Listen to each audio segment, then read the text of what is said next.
प्यारे बच्चों, अब हम करेंगे कक्षा 8 की गणित कार्य पुस्तिका प्रखर का कार्यपत्रक 76 और 77। पहला प्रश्न है, ज्योति 100 पृष्ठों वाली एक पुस्तक के 25 पृष्ठ एवं ललिता इसी पुस्तक का 1/2 भाग पढ़ती है, तो बताइए किसने कम पढ़ा और कितना कम पढ़ा। ज्योति ने पढ़े हैं ज्योति ने पढ़े हैं 25 पृष्ठ और ललिता ने इसी का 1/2 भाग पढ़ा है। इनके 100 पेज का 1/2 भाग होगा 50 पृष्ठ।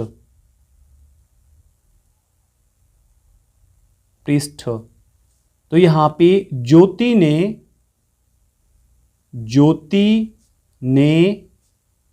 25 पृष्ठ कम पढ़े हैं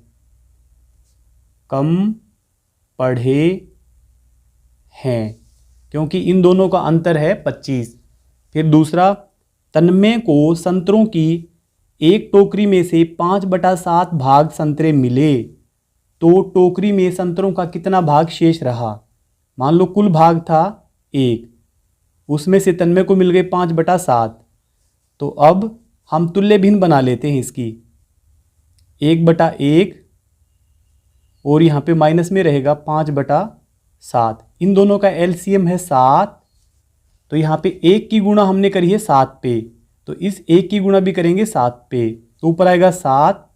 फिर ये 5 माइनस कर देंगे तो 7 में से 5 घटाएंगे 2 और नीचे बचेगा 7। तो 2/7 भाग अभी शेष रहा है। प्रश्न नंबर 3, रिया को केक का 1/2 भाग और मिशु को 1/3 भाग मिला, तो दोनों को केक का कुल कितना भाग मिला।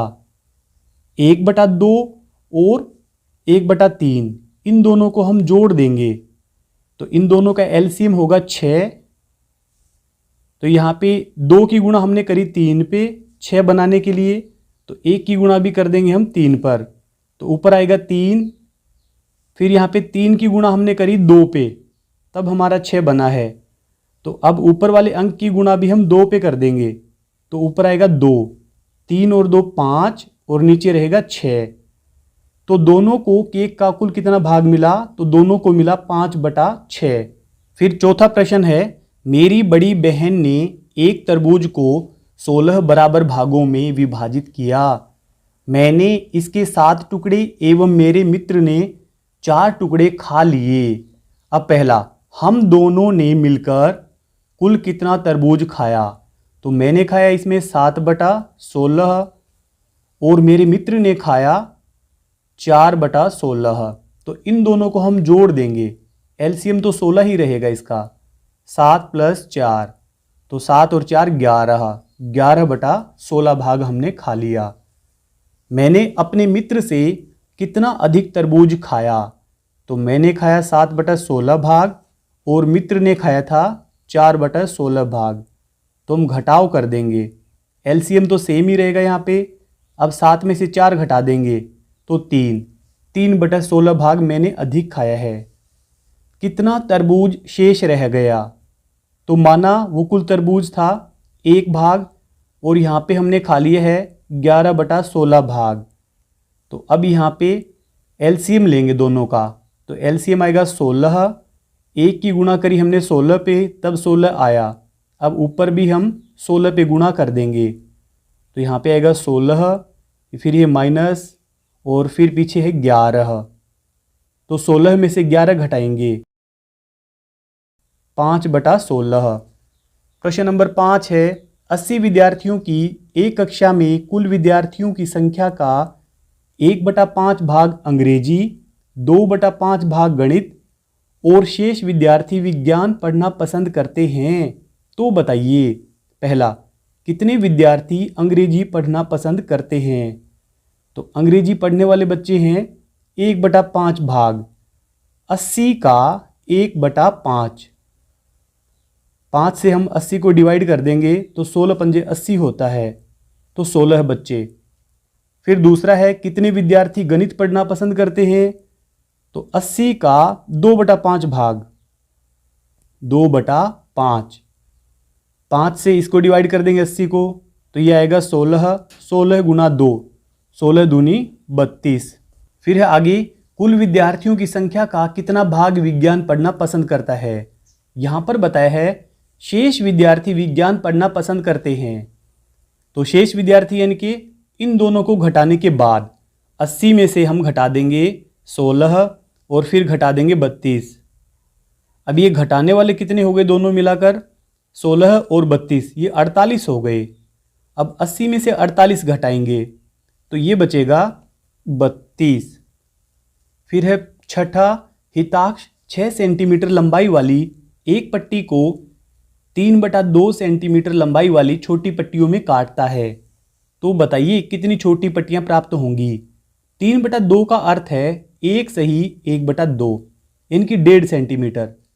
अब कुल लंबाई है 6 सेंटीमीटर की, उसमें 1.5 सेंटीमीटर की लंबाई वाली छोटी पट्टियां काटनी हैं। तो ये 4 पट्टियां कटेंगी। फिर भी हम इसको गणित की भाषा में कर लेते हैं। हम 6 को, जो कि कुल लंबाई है, उसको उस छोटे टुकड़े की लंबाई से भाग कर देंगे, 3/2 से भाग करेंगे। तो यहाँ पे हम चिन्ह पलटेंगे, यहाँ पे भाग है तो यहाँ पे गुणा कर लेंगे। अभी अंक पलटेंगे 2/3। अब 3 से हम इस 6 को डिवाइड कर देंगे तो ऊपर आएगा 2, तो 2 गुना 2, 2 दूनी 4। अब अगला कार्यपत्रक नंबर 77 में है, नीचे दिए गए तालिका को पूरा कीजिए और उसके आधार पर नीचे दिए गए निष्कर्ष में खाली जगह भरें। तो यहाँ पे पूर्णांक संख्या दे रखी है, यहाँ पर भी पूर्णांक संख्या, इनका परिणाम क्या रहेगा और ये पूर्णांक है या पूर्णांक नहीं है ये बताना है। तो पहला करके दिया है -4 को प्लस करना है 7 से, तो यहाँ पे रहेगा प्लस का 3, क्योंकि प्लस के ज़्यादा हैं तो ये पूर्णांक है। अब दूसरा -10 प्लस माइनस के 3, तो -10 और माइनस के 3 ये होंगे -13, तो ये पूर्णांक है। पूर्णांक में शून्य, सभी धनात्मक संख्याएं और सभी ऋणात्मक संख्याएं आती हैं। फिर है तीसरा, 4 में से हमें घटाव करना है 2 का, तो यहाँ पे रहेगा 2, तो ये भी पूर्णांक है।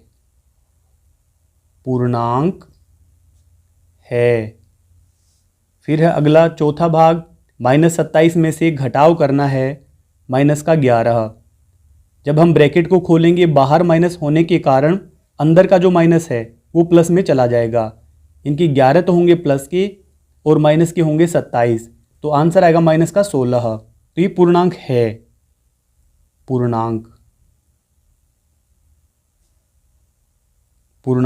है। फिर अगला है इसका छठा भाग बता रखा है, ये 5वां भाग होना चाहिए था। 89 में से हमें माइनस करना है -36, तो यहाँ पे जो अंदर माइनस दे रखा है जब हम ब्रैकेट को खोलेंगे तो ये प्लस में चला जाएगा, आंसर हमारा प्लस में आएगा। 9 और 6 15, हासिल 1, 8 और 3 11 और 1 12, 125। तो ये पूर्णांक है। निष्कर्ष पहले वाला, किन्हीं भी 2 पूर्णांकों का योग सदैव होता है, पूर्णांक होता है। पूर्ण संख्याओं में 0 और धनात्मक संख्याएं शामिल होती हैं, जबकि पूर्णांक में ऋणात्मक संख्याएं भी शामिल होती हैं। दूसरा भाग, पूर्णांक योग के अंतर्गत संवृत होता है। संवृत पे हम राइट टिक करेंगे।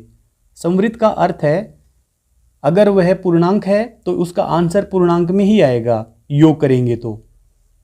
फिर तीसरा है, किन्हीं भी 2 पूर्णांकों का अंतर सदैव, यहाँ पे को लिखा हुआ है जबकि का होना चाहिए।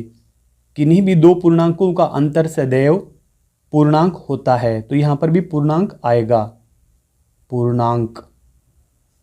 चौथा भाग है, पूर्णांक घटाव के अंतर्गत संवृत होता है, तो संवृत हम लिखेंगे यहाँ पे और पीछे संवृत पे राइट टिक कर देंगे।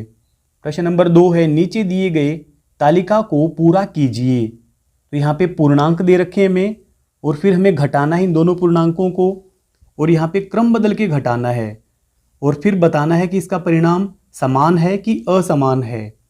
-2 है फिर है 8। तो -2 में से 8 को हम माइनस करेंगे तो माइनस के बनेंगे 10। अब यहाँ पे क्रम बदल दिया गया है। अब 8 को पहले लिख लिया गया है, 8 को पीछे लिखा था यहाँ पे, अब 8 को पहले लिख लिया गया है और -2 को पीछे लिखा गया है। और फिर हमें घटाना भी है यहाँ पे, तो अब घटाएंगे तो अंदर वाला जो माइनस का चिन्ह है तो वह प्लस में चला जाएगा। 8 + 2 ये 10 बनेगा। तो इनका जो परिणाम है वो असमान है। आगे दूसरा भाग -21 और -67। अब बाहर माइनस है और अंदर भी माइनस है। जब ब्रैकेट खोलेंगे तो अंदर वाला माइनस प्लस में चला जाएगा। तो प्लस के होंगे 67 और माइनस के होंगे 21।